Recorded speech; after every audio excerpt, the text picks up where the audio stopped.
Hello friends, नमस्कार। मेरा नाम है संदीप और आप सभी का वेलकम है नथिंग इम्पॉसिबल के यूट्यूब चैनल पर। आशा करता हूं कि आप सभी बहुत ही अच्छे होंगे। और आज की इस वीडियो में हम लोग 31 अक्टूबर 2021 के जो इम्पोर्टेंट करंट अफेयर है उनको इस वीडियो में कवर करने वाले हैं। और करंट अफेयर एक ऐसा टॉपिक है जो सभी एग्जामों में पूछा जाता है, चाहे आप किसी भी एग्जाम की तैयारी कर रहे हैं, चाहे SSC, one day exam, UPSC, UGC net, even किसी भी एग्जाम की आप तैयारी कर रहे हैं तो वहां पर 4 से 5 क्वेश्चन आपको देखने को मिल जाएंगे करंट अफेयर से, और इसे आप डेली बेसिस पे तैयार कर सकते हैं। तो चलिए फ्रेंड, आज के इस करंट अफेयर के वीडियो को स्टार्ट करते हैं।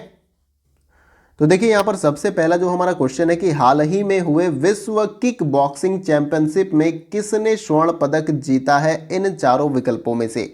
देखिए इस क्वेश्चन का जो हमारा राइट आंसर हो जाएगा वो है आपका ऑप्शन नंबर ए, तैजुल इस्लाम ने जो है हाल ही में हुए विश्व किक बॉक्सिंग चैंपियनशिप में स्वर्ण पदक जीता है। इसे आपको याद कर लेना है।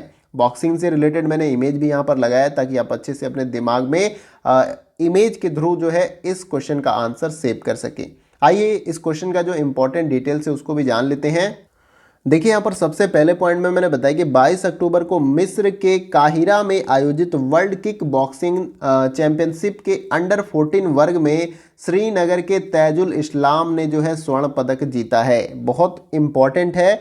देखिए 22 अक्टूबर को मिस्र में काहिरा में जो है आयोजित हुआ था क्या, वर्ल्ड किक बॉक्सिंग चैंपियनशिप, और उसमें जो है अंडर 14 वर्ग में यानी एज ग्रुप जो है अंडर 14 वर्ग में श्रीनगर के तैजुल इस्लाम ने जो है स्वर्ण पदक जीता है। इसे आपको याद रखना, नाम तैजुल इस्लाम, स्वर्ण पदक जीता है किसमें, वर्ल्ड किक बॉक्सिंग चैंपियनशिप में, किस वर्ग में, अंडर 14 वर्ग में। अगले पॉइंट में मैंने बताया कि इस्लाम ने वर्ल्ड किक बॉक्सिंग चैंपियनशिप के फाइनल में अर्जेंटीना के खिलाड़ी को हराया है। तो देखिए फाइनल में इन्होंने किस प्रकार से स्वर्ण पदक जीता, तो फाइनल में इन्होंने अर्जेंटीना के खिलाड़ी को हरा के जो है यहाँ पर फाइनल मैच जीता और उन्होंने स्वर्ण पदक हासिल किया। अगले पॉइंट में मैंने बताया कि उसके 4 मुकाबले थे, 2 मिस्र के साथ और इसके साथ ही साथ सेमीफाइनल में फ्रांस के साथ, और विश्व किक बॉक्सिंग चैंपियनशिप के फाइनल में अर्जेंटीना का सामना करना पड़ा और उसके बाद से अपने प्रतिद्वंदी को हराकर इन्होंने स्वर्ण पदक जीत लिया। इसे आपको याद रखना। तो आशा करता हूं क्वेश्चन का डिटेल आपको क्लियर हो गया होगा। आइए अगला क्वेश्चन देखते हैं। अगला क्वेश्चन हमारा है क्वेश्चन नंबर 2। देखिए इसमें पूछा जा रहा है कि भारत का सबसे बड़ा सुगंधित उद्यान किस राज्य में विकसित किया गया है इन चारों विकल्पों में से। अगर आपको आंसर पता है तो आप बता सकते हैं। आप देख सकते हैं कि यहाँ पर मैंने एक इमेज लगा रखा है, यहाँ पे बहुत सारे फूल दिख रहे हैं आपको। तो भारत का सबसे बड़ा सुगंधित उद्यान किस राज्य में विकसित किया गया है। तो देखिए इस क्वेश्चन का जो हमारा राइट आंसर हो जाएगा वो है आपका उत्तराखंड। उत्तराखंड की राजधानी क्या है, देहरादून है। इसे भी आपको याद रखना है। अब इस क्वेश्चन के जो इंपॉर्टेंट डिटेल्स हैं उसे भी जान लेते हैं। देखिए यहाँ पर सबसे पहले पॉइंट में मैंने बताया है कि उत्तराखंड के नैनीताल जिले के लाल कुआं में 140 प्रजातियों का भारत का सबसे बड़ा सुगंधित उद्यान विकसित किया गया है। तो काफ़ी इंपॉर्टेंट है। कहाँ पर, उत्तराखंड के नैनीताल जिले में, वहाँ पर लाल कुआं नाम की जगह है। लाल कुआं में 140 प्रजातियों का भारत का सबसे बड़ा सुगंधित उद्यान जो है विकसित किया गया। इसे आपको याद कर लेना है। अगले पॉइंट में मैंने बताया कि उत्तराखंड वन विभाग के अनुसंधान विंग द्वारा 3 एकड़ क्षेत्र में उद्यान विकसित किया गया है और इसके साथ ही साथ इस परियोजना को केंद्र की प्रतिपूरक वन रोपण योजना के तहत वित्त पोषित किया गया है। ये भी काफी इंपॉर्टेंट है। तो आशा करता हूँ क्वेश्चन का डिटेल आपको क्लियर हो गया होगा। आइए अगला क्वेश्चन देखते हैं। अगला क्वेश्चन हमारा है क्वेश्चन नंबर 3। देखिए इसमें पूछा जा रहा है कि दूसरे कार्यकाल के लिए WHO के महानिदेशक के रूप में किसे पुनः नियुक्त किया गया है इन चारों विकल्पों में से। देखिए इस क्वेश्चन का जो हमारा राइट आंसर हो जाएगा वो है आपका option number A, Tedros Adhanom को जो है यहाँ पर WHO के महानिदेशक के रूप में फिर से नियुक्त किया गया। यानी कि इससे पहले भी ये WHO के महानिदेशक थे, लेकिन फिर से चुनाव हुआ तो दोबारा से इनको फिर से नियुक्त कर दिया गया WHO का महानिदेशक। WHO का फुल फॉर्म आप सभी को पता है, वर्ल्ड हेल्थ ऑर्गेनाइजेशन, विश्व स्वास्थ्य संगठन। अब इस क्वेश्चन के जो इंपॉर्टेंट डिटेल्स है उसको भी जान लेते हैं। देखिए यहाँ पर सबसे पहले पॉइंट में मैंने बताया कि विश्व स्वास्थ्य संगठन ने 29 अक्टूबर 2021 को सूचित किया कि इसके महानिदेशक टेड्रोस एडनॉम घेब्रेयेसस दूसरे जो है 5 वर्ष के कार्यकाल के लिए निर्विरोध जो है यहाँ पर चल रहे हैं, यानी चुने गए हैं पूरी तरीके से निर्विरोध, यानी कि इनका कोई प्रतिद्वंदी नहीं था। और यहाँ पर फिर से जो है विश्व स्वास्थ्य संगठन का यहाँ पर इन्हें महानिदेशक बनाया गया। किसे? टेड्रोस एडनॉम को, इसे याद रख लेना है। अगले पॉइंट में मैंने बताया कि 23 सितंबर को समाप्त होने वाले अगले कार्यकाल के लिए उम्मीदवारों की समय सीमा समाप्त होने के बाद घोषणा की गई थी कि इस बार जो है फिर से WHO के महानिदेशक के रूप में टेड्रोस एडनॉम को यहाँ पर नियुक्त किया गया। अगले पॉइंट में मैंने बताया कि इथियोपिया के नागरिक टेड्रोस WHO के प्रमुख बनने वाले पहले अफ्रीकी हैं और इसके साथ ही साथ वे इथियोपिया के पूर्व स्वास्थ्य और विदेश मंत्री भी रह चुके हैं, तो ये भी काफ़ी इंपॉर्टेंट है। तो आशा करता हूं कि क्वेश्चन का डिटेल क्लियर हो गया होगा। आइए अगला क्वेश्चन देखते हैं। अगला क्वेश्चन हमारा है क्वेश्चन नंबर 4। देखिए इसमें पूछा जा रहा है कि राष्ट्रीय एकता दिवस कब मनाया जाता है इन चारों में से। तो देखिए राष्ट्रीय एकता दिवस 31 अक्टूबर को मनाया जाता है, इसे आपको याद रखना है। राष्ट्रीय एकता दिवस कब मनाया जाता है? 31 अक्टूबर को। अब इस क्वेश्चन के जो इंपॉर्टेंट डिटेल्स है उसको भी जान लेते हैं। देखिए यहाँ पर सबसे पहले पॉइंट में मैंने बताया कि राष्ट्रीय एकता दिवस हर वर्ष 31 अक्टूबर को मनाया जाता है और इसके साथ ही साथ यह दिन भारत के पहले उप प्रधानमंत्री और गृह मंत्री सरदार वल्लभ भाई पटेल की जयंती का प्रतीक भी है। यहाँ पर यह भी आपको याद रख लेना है और सरदार वल्लभ भाई पटेल को ही लौह पुरुष के नाम से भी जाना जाता है। काफ़ी इंपॉर्टेंट है ये। इसके बाद से मैंने इसमें बताया कि उन्होंने 560 रियासतों को भारत संघ में एकीकृत करने में महत्वपूर्ण भूमिका निभाई थी। ठीक है, आप सभी को पता है कि भारत यहाँ पर एक देश बनने से पहले कई छोटे छोटे यहाँ पर रियासतों में बटा हुआ था और उन्हीं रियासतों को एक करने का काम किसने किया था? सरदार वल्लभ भाई पटेल ने। यहाँ पर देख सकते हैं कि 560 रियासतों को भारत संघ में एकीकृत करने में महत्वपूर्ण भूमिका किसने निभाई थी? सरदार वल्लभ भाई पटेल ने। इसके बाद से मैंने बताया कि सरकार ने 2014 में 31 अक्टूबर को राष्ट्रीय एकता दिवस या राष्ट्रीय एकता दिवस के रूप में मनाने के लिए जो है इस डेट को घोषित किया, यानी कि हर वर्ष 31 अक्टूबर को जो है राष्ट्रीय एकता दिवस के रूप में इसे मनाया जाएगा। इसे आपको याद कर लेना है। तो आशा करता हूं क्वेश्चन का डिटेल आपको क्लियर हो गया होगा। आइए अगला क्वेश्चन देखते हैं। अगला क्वेश्चन हमारा है क्वेश्चन नंबर 5। देखिए इसमें पूछा जा रहा है कि हाल ही में ग्रो ग्रीन योजना की शुरुआत किस राज्य के मुख्यमंत्री के द्वारा की गई है इन चारों में से। तो देखिए इस क्वेश्चन का जो हमारा राइट आंसर हो जाएगा गुजरात के जो मुख्यमंत्री है भूपेंद्र पटेल, इनके द्वारा जो है ग्रो ग्रीन योजना की शुरुआत की गई है। इसे आपको याद रखना है। आइए अब इस क्वेश्चन के इंपॉर्टेंट डिटेल्स को जान लेते हैं। देखिए यहाँ पर सबसे पहले पॉइंट में मैंने बताया कि गुजरात के मुख्यमंत्री भूपेंद्र पटेल ने 25 अक्टूबर 2021 को रियायती दरों पर इलेक्ट्रिक दोपहिया वाहन के उपलब्ध कराने की योजना की यहाँ पर शुरुआत की है। इसे आपको याद रखना है। अगले पॉइंट में मैंने बताया कि उन्होंने राज्य के निर्माण और औद्योगिक श्रमिकों के लिए ग्रो ग्रीन योजना का शुभारंभ भी किया। पहला पॉइंट में मैंने क्या बताया था आपको कि गुजरात के मुख्यमंत्री भूपेंद्र पटेल ने जो है 25 अक्टूबर 2021 को रियायती दरों पर यानी कम कीमतों या कम दरों पर जो है इलेक्ट्रिक दो पहिया वाहन उपलब्ध कराने की योजना की शुरुआत की और इसी के अंतर्गत उन्होंने राज्य के निर्माण और औद्योगिक श्रमिकों के लिए ग्रो ग्रीन योजना का शुभारंभ भी किया। और नेक्स्ट पॉइंट में मैंने बताया कि इस योजना के तहत संगठित क्षेत्र के एक कर्मचारी को बैटरी से चलने वाले दोपहिया वाहनों की खरीद पर वाहन की कीमत पर 30% या 30,000 रुपये जो कि कम हो की सब्सिडी भी मिलेगी, यानी कि 30% का यहाँ पर छूट मिलेगा। अगर 60,000 की वो व्हीकल होगी, इलेक्ट्रिक गाड़ी होगी दो पहिया वाली, तो वो आपको 30,000 रुपये में मिल जाएगी इस योजना के अंतर्गत। तो आशा करता हूँ कि क्वेश्चन का डिटेल आपको अच्छे से समझ में आ गया होगा। आइए अगला क्वेश्चन देखते हैं।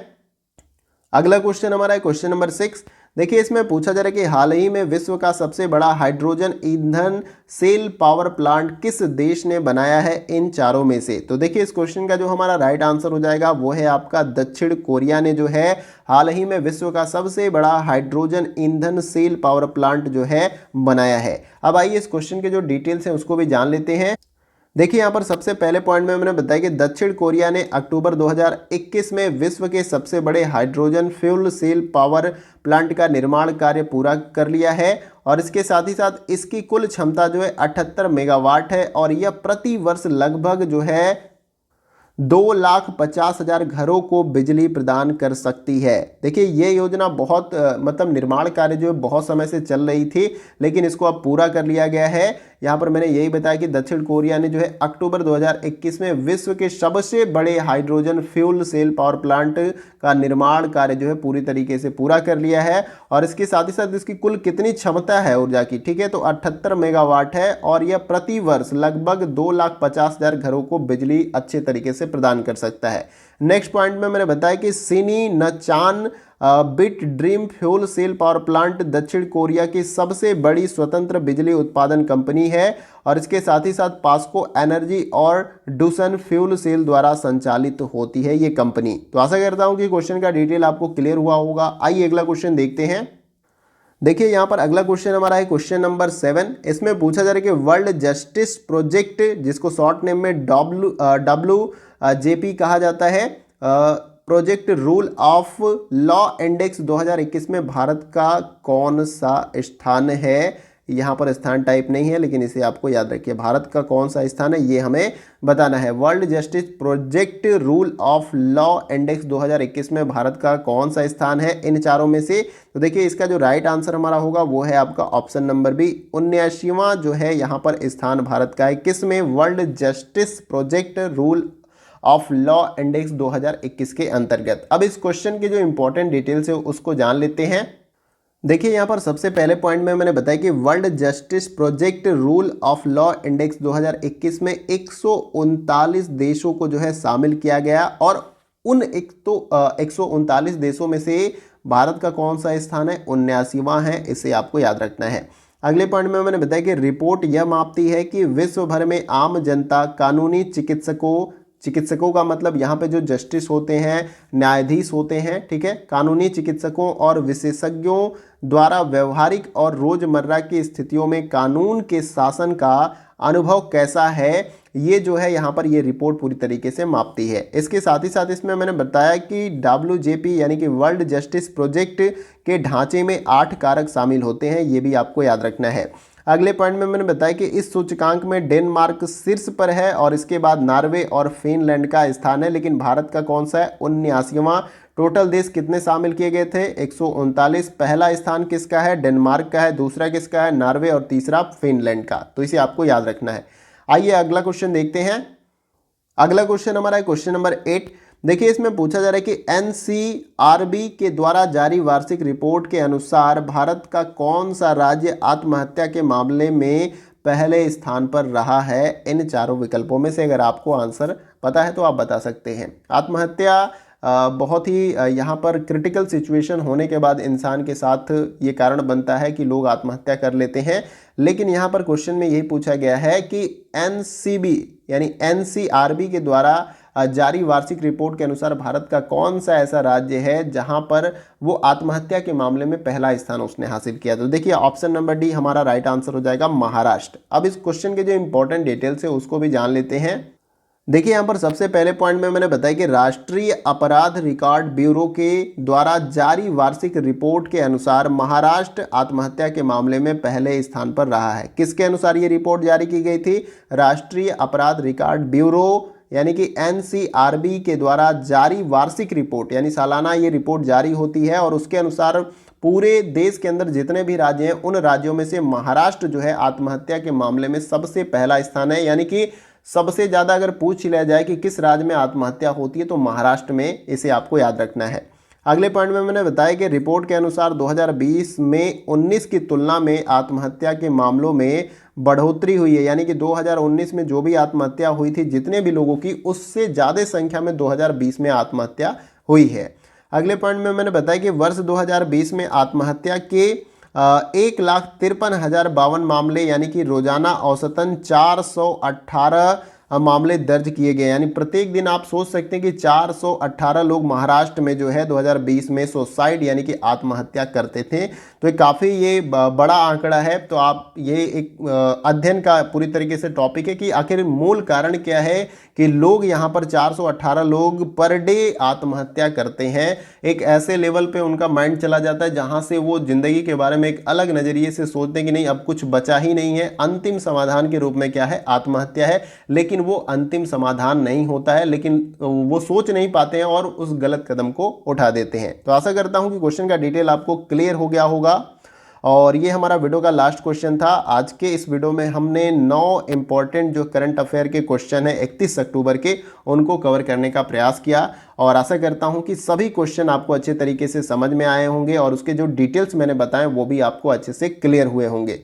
तो वीडियो अगर अच्छा लगेगा तो आप वीडियो को लाइक जरूर करिएगा, क्योंकि आपके एक लाइक से हमें बहुत सारा मोटिवेशन और एप्रिसिएशन मिलता है। इसके साथ ही साथ कोई क्वेरी होगा, क्वेश्चन होगा तो आप कमेंट बॉक्स में पूछ सकते हैं। वीडियो को कैसे बेहतर और भी बनाया जा सकता है उसके बारे में भी आपके पास अगर कोई सजेशन होगा तो उसके बारे में भी आप बता सकते हैं। देखिए, वीडियो को लाइक करिए और उसके बाद से जो है वीडियो को शेयर करिए दूसरे दोस्तों के साथ, ताकि उनको भी इस वीडियो से हेल्प मिल सके, क्योंकि जो कुछ भी हम आपको प्रोवाइड करते हैं सब कुछ फ्री ऑफ कॉस्ट होता है। तो अगर आपको लाभ मिल रहा है तो आप दूसरों को शेयर करिए ताकि उनको भी लाभ मिल सके। और चैनल पर नए हैं तो चैनल को सब्सक्राइब करिए और उसके बगल में जो बेल आइकन का बटन होता है उसको आप प्रेस कर लीजिए न्यू वीडियो के नोटिफिकेशन को पाने के लिए, क्योंकि अगर चैनल को आप सब्सक्राइब करते हैं लेकिन बेल आइकन नहीं प्रेस करते हैं तो किसी भी वीडियो की नोटिफिकेशन आप तक नहीं पहुंचेगी और आप वीडियो को मिस कर जाएंगे। तो दोस्तों, आज के वीडियो में बस इतना ही। फिर मिलते हैं अगले वीडियो में कुछ और महत्वपूर्ण करंट अफेयर के साथ। तब तक के लिए जय हिंद, जय भारत।